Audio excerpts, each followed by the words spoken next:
Olá, pessoal. Vamos continuar a parte 2 da aula. A parte 2 da aula, nós vamos falar de pneumotórax. A primeira parte foi derrames pleurais com quilotórax e um pouquinho de anatomia. E agora nós vamos falar de pneumotórax e os diagnósticos diferenciais. Aquilo que confunde todos os médicos que não são cirurgiões, tá? Então, é um assunto importantíssimo, porque, como eu já falei para vocês, fazer o procedimento cirúrgico, qualquer um faz. Tá? O procedimento cirúrgico ele não é difícil. O problema não é saber drenar. Embora saber drenar tenha sua importância, porque tem várias drenagens erradas, né? Mas depois que você faz uma meia dúzia de vezes, todo mundo sabe drenar. O problema não é saber drenar, o problema é saber quando tem indicação e quando tem contraindicação de drenar, né? Quando está na hora e quando, se você fizer o que te pedirem, você vai fazer uma cagada e vai ter problemas para consertar. Bom, é aquela história de a diferença entre um tocador de piano e um pianista, ok? Vamos lá seguir? Vamos lá. Este slide nós já vimos, é a classificação dos derrames pleurais associados com pneumotórax, tá? Nós já vimos a parte líquida, já comentamos todas, e agora nós vamos na parte gasosa, onde nós falaremos de pneumotórax, que pode ser espontâneo ou traumático, tá?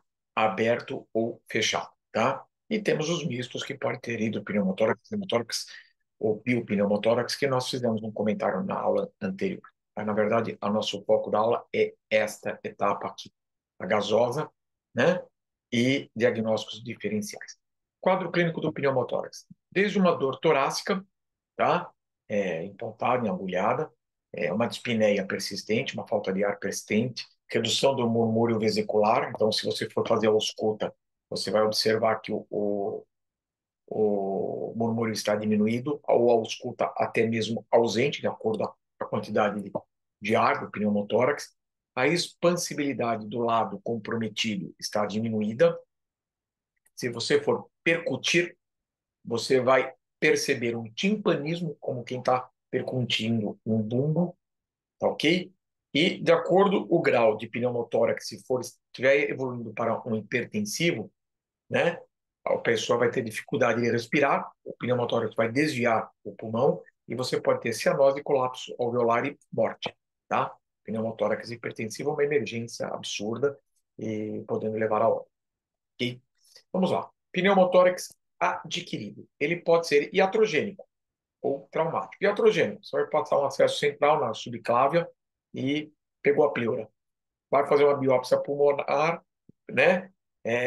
Ou pleural, né? Com agulha de Coop, que a gente já comentou na primeira aula, né? E fez um pneumotórax entre o ar. Uma massagem cardíaca durante uma reanimação, fratura também de arcos costais, bilísca pleura e pneumotórax ou barotrauma, um paciente que está entubado na ventilação mecânica, você manda mais ar do que deveria, ou ele tem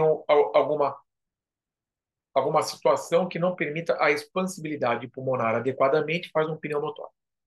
Ou traumático, ou por trauma aberto ou por trauma fechado. Um acidente de carro, de moto, onde você não vê nenhum corte por fora, mas estourou um vaso sanguíneo por dentro, o trauma quebrou, rompeu um vaso e está fazendo hemotórax. Ou um tiro, uma facada e um buraco no tórax, então, tórax aberto.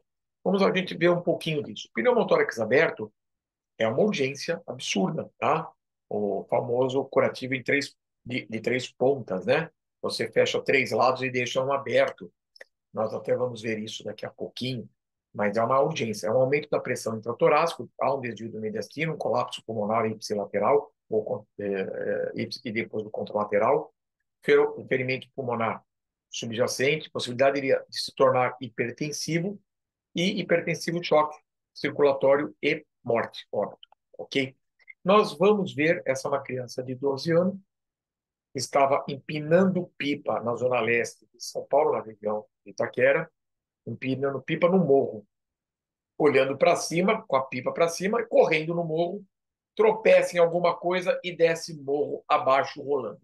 No que desce o morro rolando, tinha um vergalhão de ferro de construção enterrado na terra, né, com a ponta para fora, furou o pulmão e furou e rasgou o tórax. Observe o mamilo aqui, esse é o mamilo, só para você ver a extensão. Nós vamos ver mais foto, mas quem quiser no canal, essa criança rasgou tudo. Nós temos a cirurgia toda, tá? O procedimento cirúrgico todo para vocês assistirem editado, que é muito importante uma aula de pneumotórax ou de pneumotórax por tórax aberto, tá? O pneumotórax hipertensivo, o problema é formar esse mecanismo valvulado. O ar entra pela traqueia, vai para o broncofonto principal, primário, secundário, ele rompeu o parênquima pulmonar e ele faz um flap. Então, conforme ele inspira, ele puxa o ar para dentro, o pulmão, o ar entra e abre essa tampinha. Quando ele puxa o ar para jogar o ar para fora, que ele vai expirar, esse flap fecha e o ar não consegue entrar aqui. Então, o ar entra pela traqueia e fica na cavidade pleural. Quando ele tem que voltar para o paciente jogar o ar para fora, esse ar não consegue voltar porque está formando um flap, tá? Que está fechando o retorno do oxigênio. Isso é uma urgência, tá? Se você tiver num lugar que você não tem nem como drenar, uma agulha, um furo no tórax, salva o paciente, tá? Se você tiver como pôr dentro de um hospital que você não tem como drenar ainda, ou vai demorar um tempo para providenciar o material e o paciente está em urgência, você pode funcionar com selo d'água. Você conecta isso a um equipo e esse equipo está dentro de um recipiente com água, um copinho com água, tá? Você funciona sobre selo d'água quando você prepara o material, tá? Mas é uma urgência, tá? Se der tempo de esperar, ótimo, ok? Pneumotórax hipertensivo, você vai ter lesão de vias aéreas maiores, como vocês viram no desenho. Então, olha só, você tem uma lesão aqui do brônquio aqui, e estourou o parênquima, tá? Laceração do parênquima pulmonar.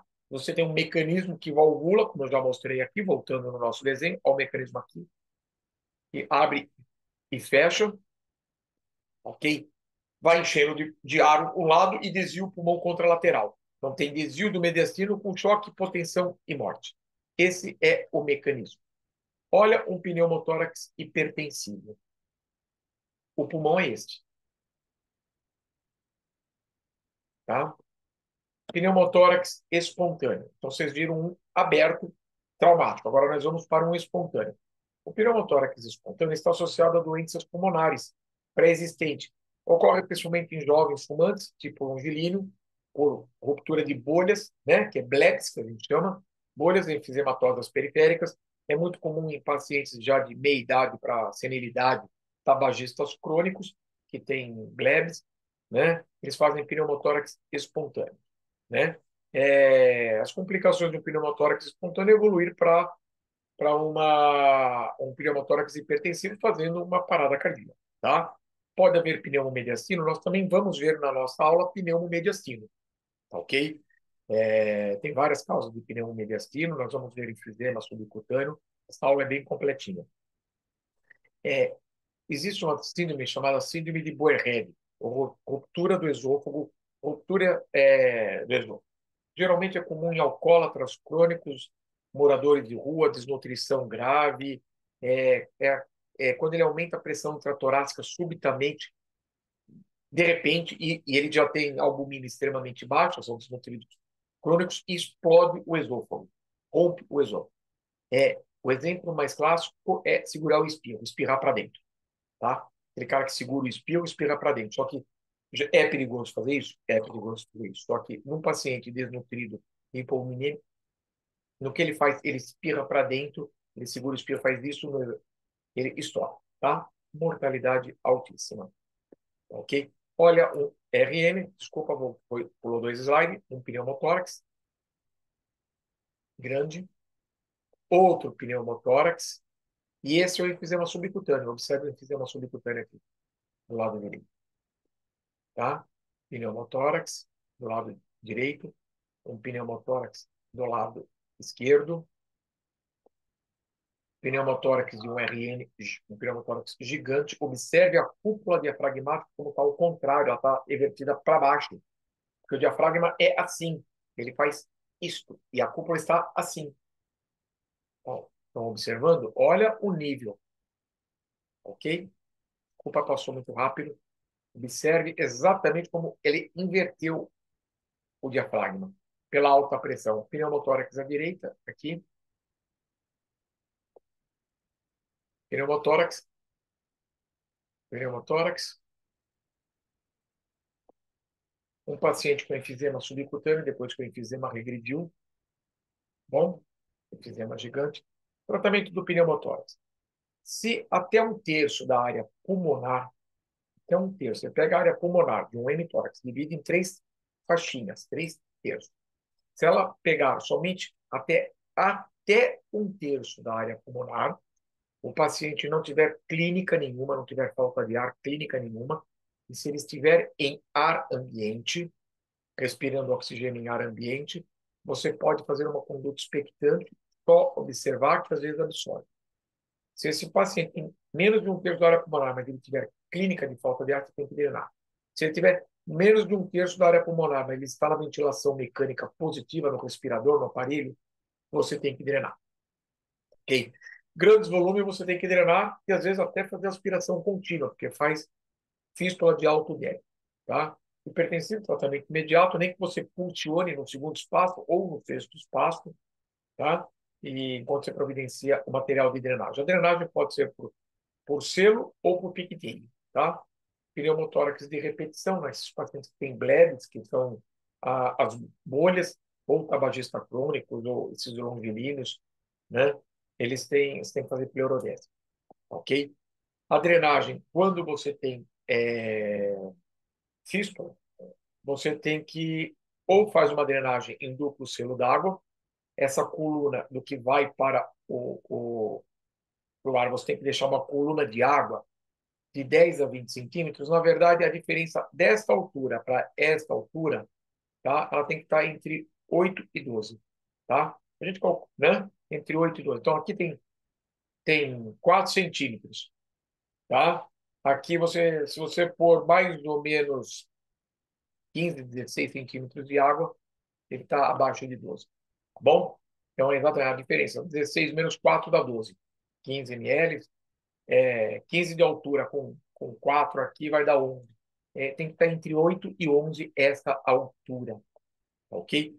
Ou, se você tiver a coluna de Emerson, que você não usaria esse selo d'água, você conecta direto na parede, na coluna de Emerson, você equilibrar entre 8 e 12. Tá bom? Vamos lá seguir. Essa é uma criança drenada em selo d'água. Nós vamos ver o vídeo. No canal tem o procedimento cirúrgico feito desta criança. Vocês vão ver drenar essa criança. O sistema, como que conecta, né? Então, a aspiração o dreno que está no paciente conecta aqui, que está no selo d'água. Este tubo conecta aqui e o tubo que conecta com a água é o do meio e tem que ter essa altura de 8 a 12 a mais, e depois o outro que vai para a parede. Tá bom? Esse é o piqueteio, tá? Rabinho de porco, né? Muito bom. Ele não usa selo d'água. O paciente tem condições de ir embora para casa. Muito menos invasivo, muito menos doloroso, tá? Procedimento muito tranquilo, tá? Você entra por perfuração, tirou a agulha que está aqui por dentro, o mandril, ele faz esse rabicozinho que tem vários furinhos. Esses vários furinhos, o ar vai entrar por aqui, é um sistema unidirecional, tem uma válvula aqui chama válvula de Heimlich. Essa válvula só permite com que o ar saia, não permite com que o ar que está do meio ambiente entre. Então, ele é uma válvula unidirecional que só tira o ar que entrou por aqui e vai sair por aqui. Ok? Muito bom, muito prático, infinitamente melhor do que o dreno clássico.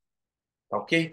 Tratamento. Você pode precisar de uma toracocentese, uma drenagem pleural sobre selo d'água, antibiótico terapia, às vezes um corticoide. É, tratar sempre a doença de base, sempre, a gente já comentou isso desde o início. Ok? Agora vamos para mais uma etapa, mudando. A gente falou de pneumotórax, agora vamos ver pneumomediastino. Observe uma linha assim, tá? Côncava, aqui. Isso é um pneumomediastino. Olha aqui. Olha aqui, olha aqui, olha aqui. Aqui está fazendo assim, outro assim, e no meio. Isso é pneumomediastino. Vão cansar de chamar cirurgião para drenar isso. não se drena. Olha que pneu mediastino bonito, embora com desgraça do paciente. Olha aqui, uma linha assim, uma linha no meio, isso aqui está no pneu no mediastino. Olha a outra aqui, olha aqui, tá? Ah, apesar de tudo, a gravidade, um raio-x bonito, tá? Vamos para outro diagnóstico. Então, você já viu no pneu mediastino e que não se drenam. Vamos para outro diagnóstico diferencial. Vão cansar de chamar você dizendo que aqui tem um derrame. Isso é condensação pneumônica. Tá? Ok? Se você botar. Não tem. Se você botar entrar com o dedo aqui, não tem um espaço, você vai entrar no meio do parênquima pulmonar e vai rasgar o parênquima pulmonar e vai fazer fístula e só vai fazer besteira. Tá? Ok? Na tomo dá para diferenciar bem. Se você observar, tem um pouco de ar aqui. Tá? Isso é condensação pneumônica. Quando ele é muito grande, ela puxa o pulmão. Tá? Ela puxa. O derrame ela empurra. Mas aqui não é tão grande, mas é uma pneumonia de base direita. Uma condensação pneumônica de base direita. A condensação na tomografia é exatamente isso. Não tem pneumotórax. Tá? Olha só. É diagnóstico diferencial, pessoal. Vocês vão cansar, o cirurgião vai ser cansado de ser chamado para drenar isso. Cabe você saber que isso é uma condensação pneumônica. Quando ela não é de base, ela está no meio do pulmão ou em cima, ninguém tem dúvida que isso é um derrame, que isso é uma condensação pneumônica. Embora eu já ouvi falar em derrames encistados, mas assim, quando está no meio ou no ápice, ninguém tem dúvida que é condensação pneumônica quando está na base. Bom, e detalhe, toda pneumonia, tiquinho mais de derrame. E às vezes você tem uma baita condensação na base, eles pedem ultrassom, o ultrassom vai ver que tem um pouco de derrame. Aí vem lá o laudo que tem um pouco de derrame, pronto, aí o neoforme com a vontade de comer. Já achavam que era derrame. O laudo do ultrassom falou que tinha, vão te encher as paciências. E se você entrar com dreno, você vai entrar no meio do parênquima. Você não tem nem esse espaço. Tá bom? Então, cuidado. Aqui, uma condensação no ápice. Né? Aquilo que eu te falei, no meio e no ápice, ninguém tem muita dúvida. O problema é quando é na base. Tá ok? Mas vamos lá seguir. Outro diagnóstico diferencial e que quem é cirurgião vai ser chamado demais, principalmente cirurgião pediátrico. Isso se chama pneumatocele, esta bolha. Tá?